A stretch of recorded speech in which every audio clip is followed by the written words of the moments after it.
આજની ધર્મકથા. પ્રણામ. પ્રભુ શ્રી મુનિસુરત સ્વામી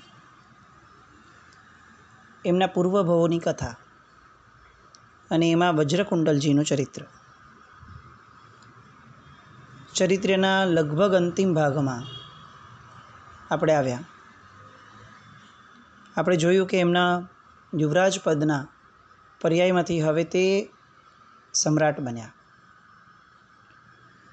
સિંધુસેન કે જે એમના જીવનનું એક મહત્ત્વનું અંગ હતું, કારણ કે પોતે પોતાના આશ્રયે એમને લઈને આવ્યા હતા. એની સાથેની પણ કલ્યાણ મૈત્રી બહુ સુપેરે એમને નિભાવી. સિંધુસેને પણ ચારિત્ર લીધું.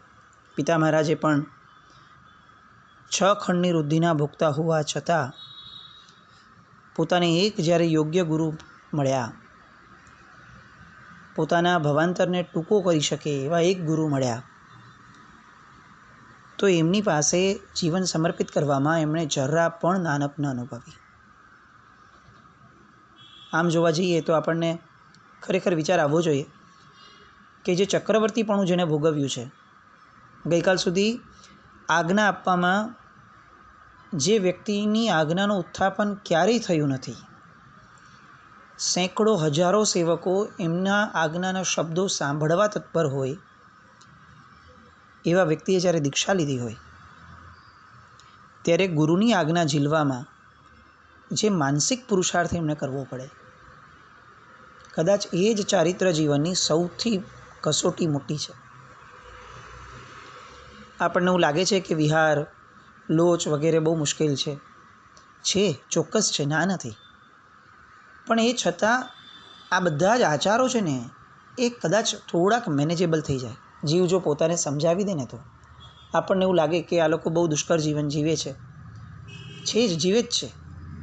પણ એક સત્ય એ પણ છે કે આપણે જ્યારે લઈશું, થોડોક પુરુષાર્થ કેળવી અને લઈશું, ત્યારે આપણે પણ એને પાડશું.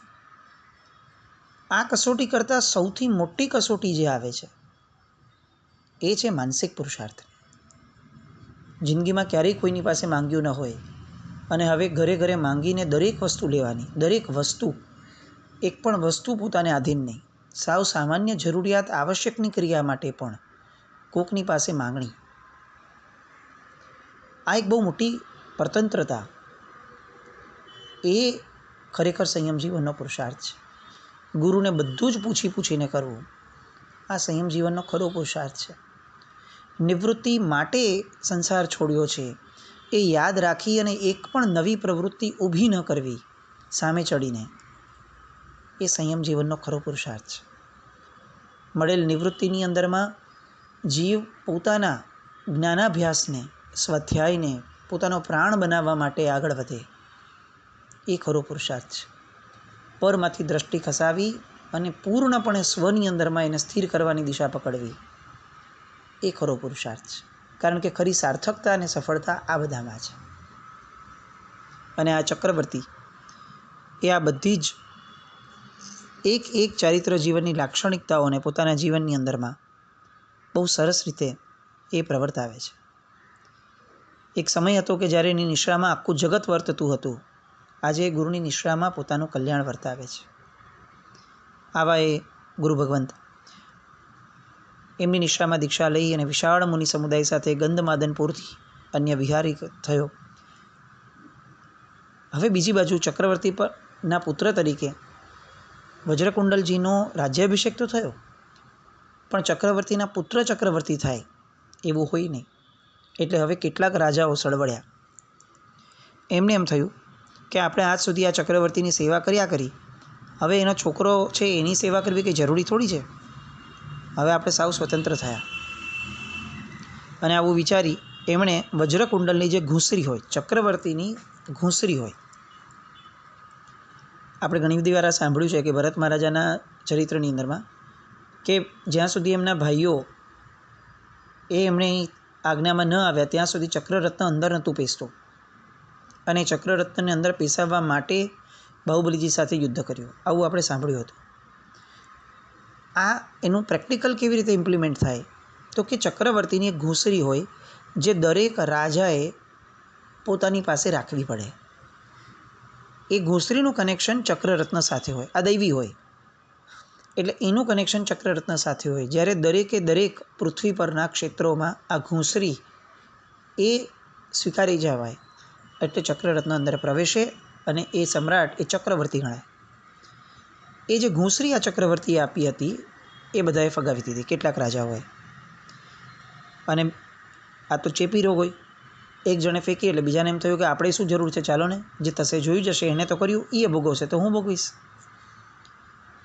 અને આવું થયાના કેટલાક સમાચાર વજ્રકુંડલજી પાસે આવ્યા. એમને તરત ખ્યાલ આવ્યો કે આ તો બહુ અનુચિત થઈ રહ્યું છે, એટલે એને પોતાના સૈન્યને સજ્જ કર્યો અને જે લોકોએ માથું ઉચક્યું હતું એ તમામ રાજાઓ ઉપર ચડાઈ કરી.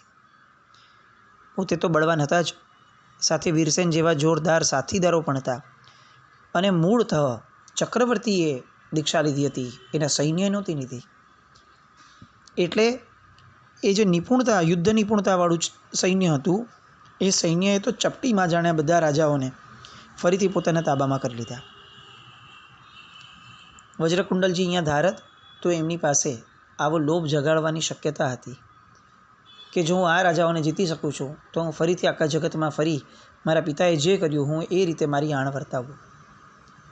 પણ એમને એવો કોઈ વિચાર ના આવ્યો.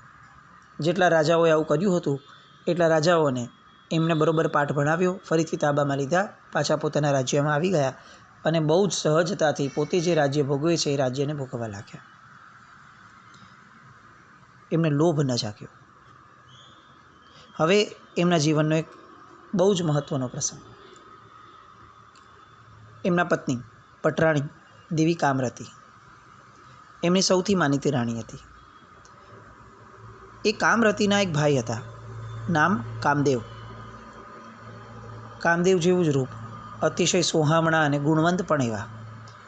આ બંને ભાઈ બહેન કામદેવ અને કામરતી, એ બંનેઓને એમ નાનપણથી એટલો બધો પ્રેમ, અને એ હદ સુધીનો પ્રેમ કે જ્યારે કામરતીના વિવાહ થયા ત્યારે કામરતીની જીદ હતી કે હું મારા ભાઈને સાથે લઈને જઈશ.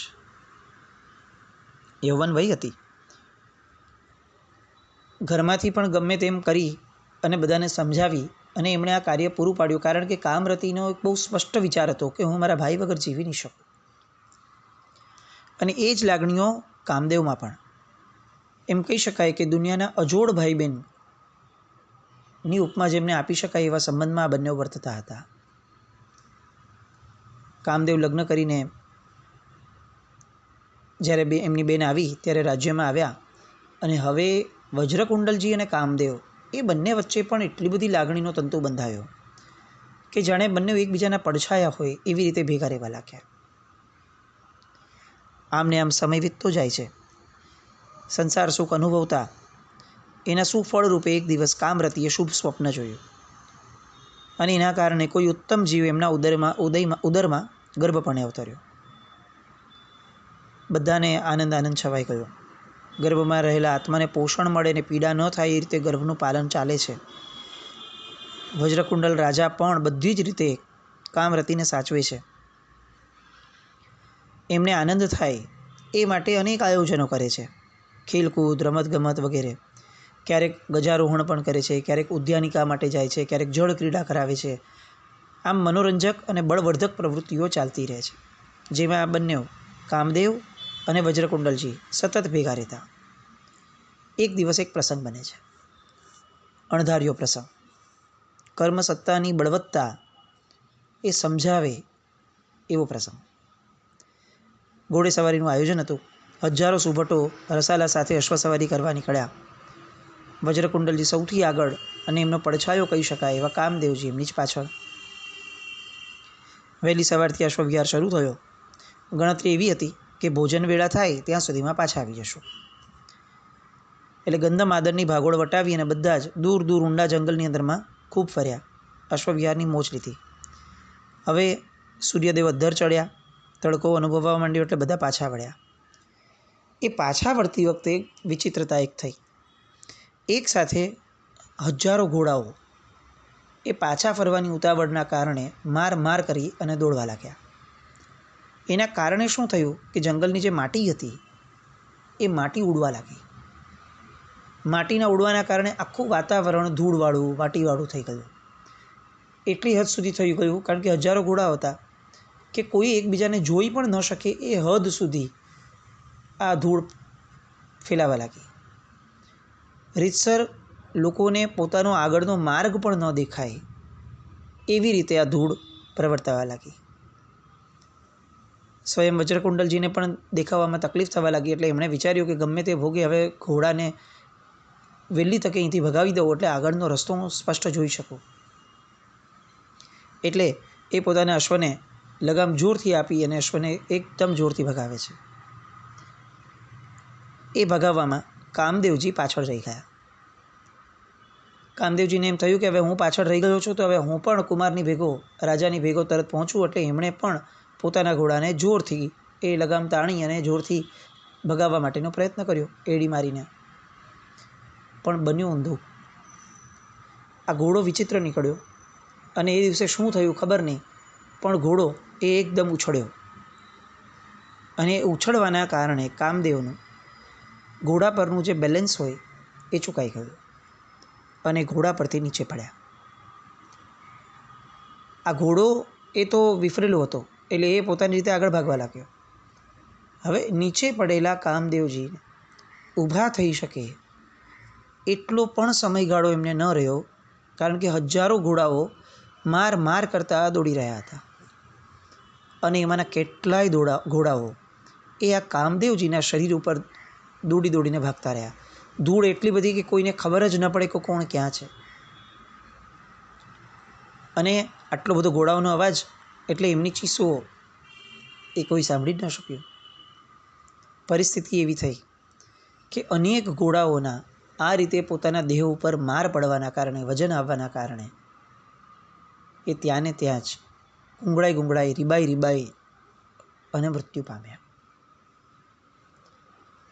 અને આ વાતનો કોઈને અણસાર પણ ન આવ્યો, કારણ કે ધૂળ એટલી બધી હતી કે લોકોને આગળ જવાની ઉતાવળ હતી અને બધા જ નીકળી ગયા. આ બાજુ વજ્રકુંડલજી પોતાના રાજમહેલમાં પહોંચ્યા. ઘોડાને જ્યાં રાખવાનો હતો ત્યાં રાખવાની વ્યવસ્થા કરાવડાવી લીધી. ભોજનની વેળા થાય છે એટલે રાહ જોવાય છે કે કામદેવ આવે એટલે રાણી અને આ બધા ભેગા આપણે 3 જમવા બેસીએ. સમય વીતતો જાય છે પણ હજી કામદેવનું આવવાનું થતું નથી. પૂછે છે વજ્રકુંડલજી કે ભાઈ શું થયું, જરા જુઓ, કામદેવ હજી સુધી કેમ ના આવ્યા? અને કોઈ સમાચાર નહીં, કોઈની પાસે અણસાર નહીં. નક્કી કર્યું કે ચાલો પહેલાં જીન પૂજા કરી આવું. અને જીન પૂજા કરી લીધી. ફરી પાછા ભોજન ગ્રહ આવ્યા તો પણ આવું ન થયું. ચોક્કસ માણસોને ફરી તપાસ માટે મોકલાવડાવ્યા કે આવું તો થાય નહીં કોઈ દિવસ. અને પોતાનો નિર્ધાર વ્યક્ત કર્યો કે જ્યાં સુધી મને આ સમાચાર નહીં મળે ને કામદેવને હું નહીં જોઉં ત્યાં સુધી હું જમીશ નહીં. અને નિત્યક્રમ પણ હતો. સેવકોને કામદેવ ક્યાં ક્યાં જઈ શકે એ બધા જ ખ્યાલ હતા. એટલે તરત એમણે તે જગ્યાઓએ ગોતવાનું શરૂ કર્યું. થોડી વારમાં પાછા આવ્યા કે આમાંની એક પણ જગ્યાએ કામદેવજી નથી. એટલી વારમાં અશ્વશાળાનો રખેવાળ આવ્યો અને એમણે એમ કીધું કે કામદેવ કુમાર સવારે અશ્વ લેવા આવ્યા હતા, એ પછી અશ્વ પાછો આવી ગયો છે, પણ મૂકવા માટે કામદેવ કુમાર નથી આવ્યા. શબ્દ રાજાના કાનમાં પડ્યો અને ભોજન ગ્રહને પડતું મૂકી અને એ જ ક્ષણે પોતે ચાલતા કામદેવની શોધમાં નીકળી પડ્યા. એમને ખ્યાલ આવી ગયો કે રસ્તામાં જ કંઈક થયું હશે. એટલે તે રસ્તે પોતે ધૂળમય વાતાવરણના કારણે જે ભાગદોડ થઈ તે રસ્તે ફરી ચાલી નીકળ્યા. એ નીકળ્યા એટલે કામરતી પણ એની પાછળ નીકળ્યા. સેવકોમાં પણ નાસભાગ થવાની શરૂ થઈ ગઈ. થોડા સેવકો દોડ્યા, થોડા રાજા માટે રથ લઈને આવ્યા. રથ આવ્યો એટલે બંને રથારૂઢ થયા. ચારે તરફ નજર કરતાં પાદરે પહોંચ્યા અને પાદરે પહોંચતા જ માર્ગની વચ્ચે પડેલું, ધૂળમાં રગદોડાયેલું અને લોહી લુહાણ થયેલું કામદેવનું મૃતક એ રાજાની નજરે પડ્યું. સેવકોનું વૃંદ સાથે હતું. બહુ આઘાત લાગ્યો રાજાને. આ શું થયું છે એ સમજે એ પહેલાં જ એમને પહેલો વિચાર આવ્યો કે કામરતી પણ ભેગા છે. અત્યારે એક પણ ક્ષણ માટે જો આ મારા વિષાદને હું વ્યક્ત કરીશ તો કામરતી અને કામરતીના ગર્ભમાં રહેલું બાળક, એ બંને માટે ભયાવહ સ્થિતિ ઊભી થશે.